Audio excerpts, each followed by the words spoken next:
Bonsoir, donc 21h01. Aujourd'hui, nous allons diffuser une nouvelle vidéo sur le leadership. C'est une question très vaste. C'est peut-être l'une des questions les plus discutées au monde. Parce que quand on voit le nombre de publications qu'il y a sur ce thème, avec toutes sortes de spécialités, on peut se poser des questions. J'ai pensé aujourd'hui vous parler de deux lois que j'essaie de regrouper. La loi du sacrifice et la loi de l'héritage. Je pense que c'est des lois de John Maxwell dans son fameux essai Les 21 lois du leadership. C'est des lois très importantes, surtout pour le continent. Le sacrifice, l'héritage, sacrifier, laisser un héritage. Donc, c'est un travail qui est inspiré par notre réseau John Maxwell Team, où les membres de l'équipe ont élaboré des dossiers très intéressants qu'on se partage, que j'essaie de vous diffuser. Je me présente, je m'appelle Abdou Karim Gueye, je suis ce qu'on appelle International Certified John Maxwell Team, coach, speaker, trainer, teacher. Et je suis aussi consultant international en général. J'interviens dans le domaine de la gouvernance, de contrôle de la gouvernance publique en général. Donc, comme vous le voyez, je suis certifié John Maxwell. Et donc, nous avons un message à transmettre à travers le monde. Et les coachs de John Maxwell sont partout dans le monde. Ils sont peut-être 2000, peut-être aujourd'hui, peut-être un peu plus maintenant. Et donc, ils sont en train de partager avec la communauté internationale notre vision et notre philosophie du leadership. Et le problème que j'ai voulu poser aujourd'hui, le mot leadership est galvaudé. Leadership, leader, leadership, leader. Et peut-être que les gens que nous appelons leaders ou que nous pensons être des leaders ne le sont vraiment pas. Et en tout cas, c'est la réflexion que je vais introduire aujourd'hui avec le concept de sacrifice, d'héritage. Et je pense qu'avant de qualifier de leader, il faudrait s'assurer. Et par exemple, celui dont on dit qu'il est un leader, je reviens encore sur la qualité. Est-ce qu'il est capable d'appliquer la loi du sacrifice? Nous allons voir tout à l'heure. Est-ce qu'il est capable de laisser un héritage aux autres, à ceux qui le suivent, et à son pays, disons à leur pays, aux organisations que dirigent. Ces organisations peuvent être des entreprises, des services publics, ça peut être l'État, une famille, une équipe de football, des citoyens, etc. Comment nous assurer, obtenir des preuves que celui que nous qualifions de leader l'est vraiment, en tout cas, il a atteint un niveau de leadership où il est prêt à appliquer ces deux lois, la loi du sacrifice et la loi de l'héritage. Est-ce qu'il a les compétences, les connaissances, l'expérience et la volonté pour le faire? Et donc, comment nous pouvons obtenir des preuves qu'il est en train d'atteindre une maturité de cette nature ou qu'il l'a atteint? Comment nous pouvons avoir la preuve que c'est quelqu'un qui est prêt pour ces deux grands défis? À la limite, la meilleure des preuves, avoir la preuve qu'il l'a déjà fait. Comment, pourquoi? Allons-y. La loi du sacrifice. La loi du sacrifice nous dit quelque chose de très intéressant, de très logique. Le sacrifice suppose de renoncer à quelque chose, pour quelque chose d'autre, d'une plus grande valeur. Et un idéal, par exemple. Donc, selon cette acception, la loi du sacrifice, un leader doit être capable de renoncer pour s'élever. Le cœur d'un grand leader, dont mon leader, c'est le sacrifice. Un peu comme les Nelson Mandela, les Gandhi, etc.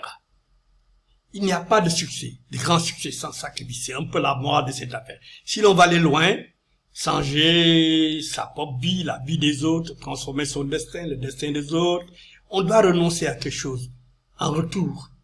Et ce qui est intéressant dans la loi du sacrifice, c'est de dire qu'il y a un prix à payer. Les grands leaders de Gandhi, Mandela, de ce type, ils ont accepté de payer un prix. Par exemple, cette obligation de sacrifice s'applique dès que vous avez plus de responsabilités plus grandes.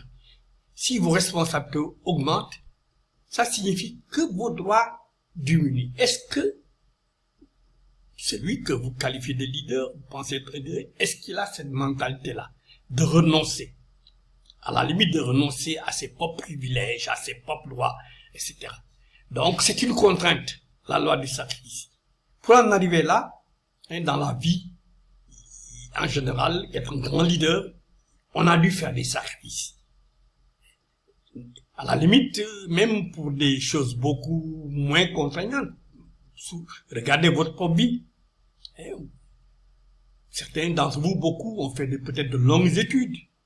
Ça coûte de l'argent, ça coûte des heures consacrées à apprendre, à pratiquer. Les grands champions de sportifs, ils ont passé des heures et des heures d'entraînement. Comme l'exemple de ce basketteur dont on dit qu'il passait tout son temps, toute la journée à tirer la balle pour que ça rentre. Et après, il est devenu l'un des meilleurs au monde pour faire rentrer la balle. Parce qu'il avait cette volonté toute une journée de lancer le ballon pour que ça rentre, etc. Par exemple, le sacrifice, pour aller loin, on peut renoncer au luxe. Et on économise, par exemple. Et on peut renoncer au loisir, je m'excuse avec la coquille. Là. Et on peut renoncer à vivre une vie normale. Et c'est que les gens appellent une vie normale pour arriver au sommet. Donc la loi du sacrifice impose cette renonciation, c'est accepter cette contrainte. Ce n'est pas gratuit. Et John nous dit qu'il y a un prix à payer. Et ça peut être son temps libre. Et sa vie de famille parfois. Et on a vu des entreprises pour faire survivre leur entreprise se passer des salaires.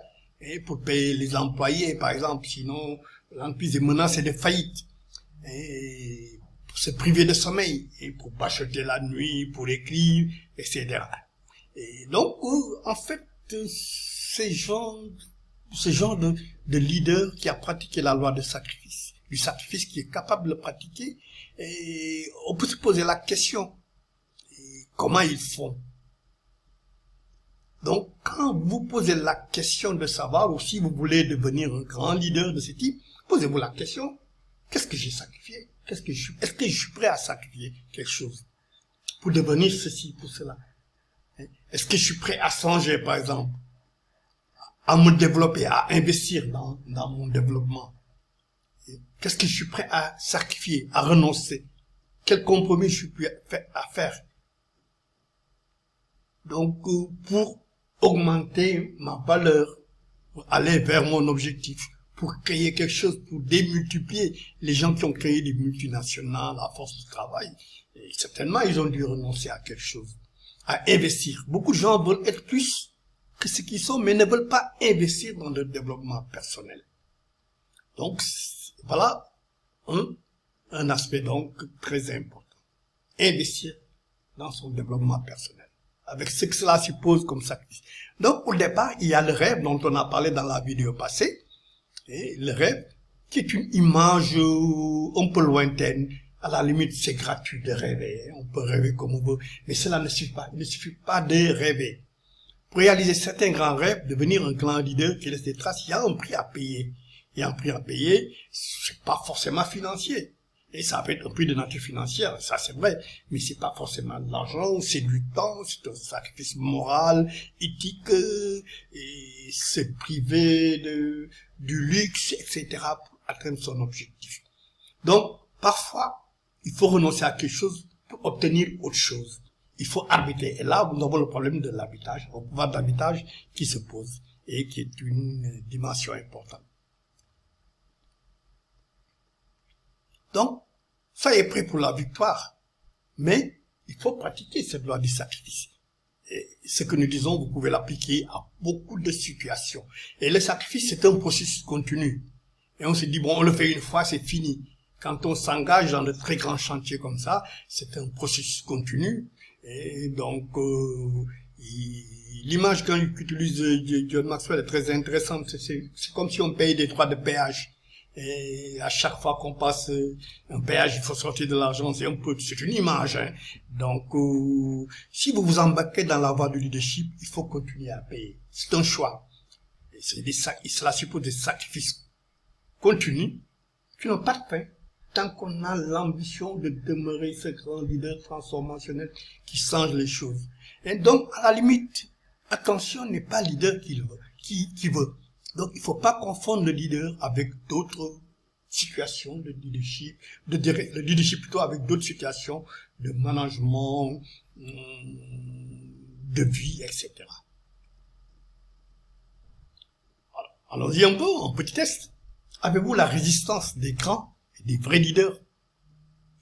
Posez-vous la question, où est-ce que vous en êtes aujourd'hui dans votre objectif de développement personnel, de développement des autres? Est-ce que vous investissez dans votre développement par l'acquisition de connaissances, d'expériences, d'ouverture à des gens qui ont déjà réussi avant vous, qui connaissent des choses que vous ne connaissez pas, etc. Est-ce que vous en êtes? Est-ce que vous investissez vraiment dans votre développement personnel, dans le développement de vos équipes, par exemple, si vous dirigez des gens et que vous voulez passer à une phase de croissance très dynamique, de démultiplication, où il ne faut pas simplement de bons managers, il faut être entouré par d'autres leaders. Et John, il dit d'ailleurs des leaders capables de vous remplacer. Examinez votre propre vie familiale, professionnelle, vos propres ambitions. Est-ce que vous avez vraiment avancé dans ce domaine? Est-ce que vous êtes allé loin dans des ambitions de ce genre, familiales, professionnelles et autres? Avez-vous déjà pratiqué la loi du sacrifice? Ou aimez-vous, préférez-vous la facilité et ne pas avoir des problèmes, tout bien dans son coin, etc. Où est-ce que vous en êtes par rapport à là où vous vouliez être? D'ailleurs, vouliez-vous être ailleurs? Par exemple, voilà un problème. Est-ce que vous passez votre temps à douter? Est-ce que vous passez votre temps à céder aux pressions des autres? Par exemple, malgré votre projet, malgré votre rêve, est-ce que vous passez votre temps à dire, oui, j'en ai fini, je n'ai plus de sacrifices à faire, et plus d'avancées à réaliser? Pensez-vous que vous êtes en train de construire un héritage, un legs durable? Ou pensez-vous que tout le monde, ce n'est plus possible, c'est foutu? De toute façon, mes efforts ne serviront à rien, il ne reste à rien. Allons-y plus en profondeur vers cette ambition qu'est la loi de l'héritage. Donc, la loi du sacrifice, mais ces grands leaders dont nous parlons, ils font le sacrifice, mais ils veulent laisser un héritage. Dans la perception du leadership dont nous sommes en train de parler, la loi de l'héritage correspond à quoi? Une bonne question. Pensez à cette phrase merveilleuse. La marque durable d'un leader se mesure à sa succession. Est-ce que ce leader dont on parle a-t-il vraiment l'ambition de laisser une succession durable, utile pour la communauté, et pour les autres, pour la nation, pour son entreprise, pour sa famille, etc., etc. Est-ce qu'il a un projet de laisser un héritage? Si c'est vous-même, est-ce que vous connaissez l'héritage que vous voulez laisser? Est-ce que c'est d'ailleurs votre ambition de laisser un héritage? Il y a des gens qui vont dire, écoutez, on meurt, c'est fini, il n'y a rien à laisser. Il y a des gens qui pensent comme ça. Et en tout cas, qui prétendent penser comme ça. Ou bien, est-ce que vous êtes simplement un suiviste? Je suis tenté de dire un subiste, excusez-moi l'expression. Quelqu'un qui subit, qui ne fait qu'accepter la vie comme elle est, hein, des attentistes, qui dit, écoutez, il n'y a pas de risque à prendre, on attend des suivistes, hein, qui sont derrière les autres, par exemple. Donc, passez-vous votre temps à douter, on l'avait dit, et les grands leaders, au fond, ne doutent pas. Ils ont une motivation. Ils savent qu'ils ont une histoire à construire avec d'autres leaders. La loi du cercle rapproché, la loi de l'addition, ils essaient de s'entourer et avec des gens qui peuvent les aider à réaliser ces rêves, à aller loin.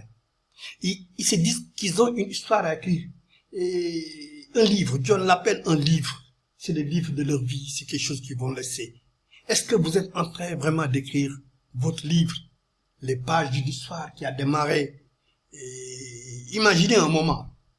Oh, j'écris le dernier chapitre avec tout ce qu'il faut, le rêve sera prêt, etc. Imaginez que vous avez cette ambition, imaginez les lecteurs qui vous lisent, qu'est-ce qu'ils vont dire de cet héritage que vous laissez, de ces livres que vous écrivez. Est-ce que vous avez commencé une telle aventure? Est-ce que vous pensez au dernier chapitre? Est-ce que vous avez une idée de ce que vous voudriez changer déjà?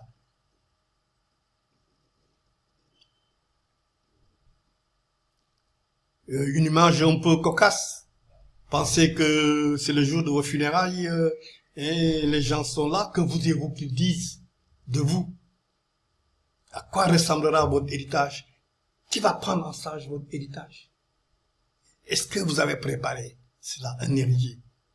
Il y a des gens qui disent, bon, écoutez, c'est pas nécessaire. D'autres disent, non, personne ne peut me remplacer, etc. Et quels sont les changements que vous devez faire dans vos attitudes et dans vos pensées pour transmettre un héritage que vous devez laisser? Qui avez-vous choisi pour poursuivre? Commencez à investir sur des gens, sur ces héritiers dès aujourd'hui. Car vous n'êtes pas immortel. Voilà, et ce qu'on vous demandera de faire après avoir écouté cette vidéo, prenez une feuille blanche, écrivez l'héritage que vous voulez léguer.